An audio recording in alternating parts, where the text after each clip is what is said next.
This is Shelley Kraft coming to you live on SNNLive. We're at the SeeThruEquity Fall MicroCap Investor Conference in New York City 2015. I have with me Dr. Ross Macdonald, Cynata Therapeutics, ASX exchange in Australia, and the symbol is CYP.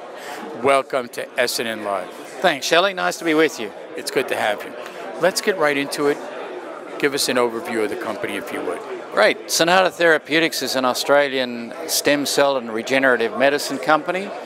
We've developed a unique and patented method of manufacturing mesenchymal stem cells, which is the preferred therapeutic type of stem cells for the treatment of a wide range of diseases.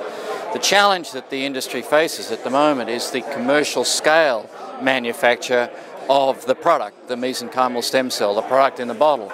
And we've addressed that challenge without recourse to obtaining multiple bone marrow or adipose tissue or placental tissue donations. How'd you do that? Well, we in-licensed technology from the University of Wisconsin here in the US, the home of stem cells. One of our inventors is Professor James Thompson, who's a household name in the stem cell world. He was the man who brought embryonic stem cells to the fore, the first guy to discover that technology, and he is one of the inventors. So we've in-licensed that technology and we're taking it through to development. So you have Wisconsin technology, you're listed in Australia, they'll tell me you're manufacturing in UK. No. So where are you, where is it all taking place? We are in fact manufacturing also in Wisconsin at the moment. We've kept it in the family, so to speak. So give us an example of some of the platform usage of the stem cells that you're producing. Well, the good thing is that a lot of the hard work has been done by other companies who have developed mesenchymal stem cell-based therapeutics for diseases like stroke. So we've seen companies like Athersys lead the world in that area. We've seen companies like Mesoblast lead the world. They've got a cardiovascular disease trial underway at the moment for phase 3. So they've taken a lot of the risk out of the equation. Our technology is simply the simple means of manufacturing a consistent and reproducible pharmaceutical product. Consistency is the name of the game, isn't it?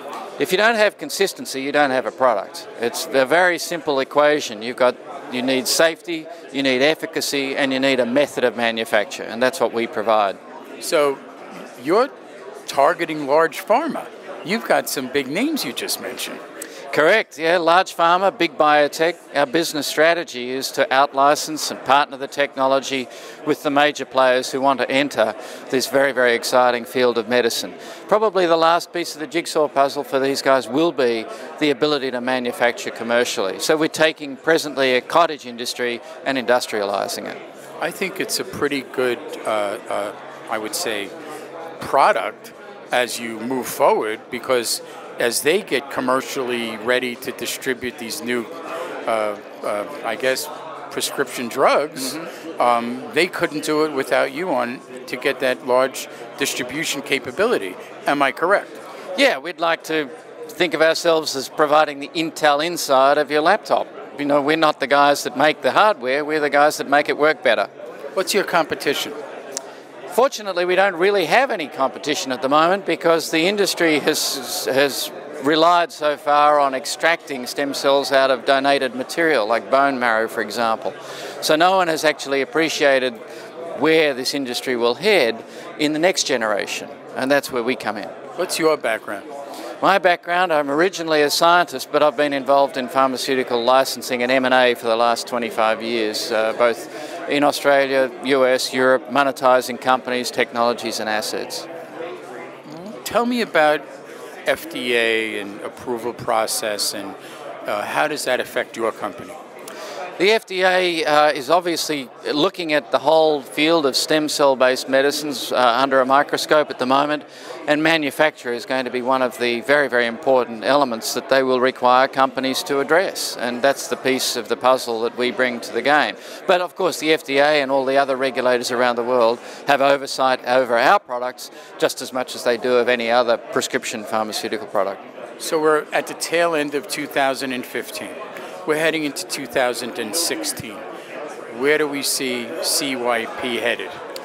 Well, obviously, our the execution on our partnering strategy is going to be a terribly important data point for our investors, and seeing some activity in that area will be key to the next uplift in our stock. We'll continue the development of the technology through the fairly standard process of initially phase 1 clinical study, just to add that final confirmation that our stem cells behave the way that others' stem cells do as well.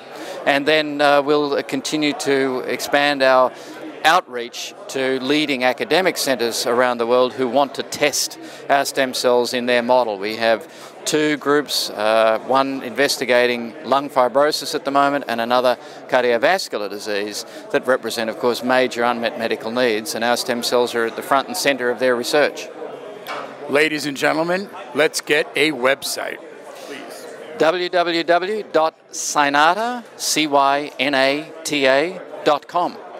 Ladies and gentlemen, Dr. Ross Macdonald, Cynata Therapeutics. It's a publicly traded company on the Australia Stock Exchange, and the symbol is CYP. I'm Shelley Kraft. This is SNNLive, and we're coming to you live from the SeeThruEquity Fall MicroCap Investor Conference in New York City, 2015. Thank you, Shelley. Ross, thanks for coming on. Pleasure.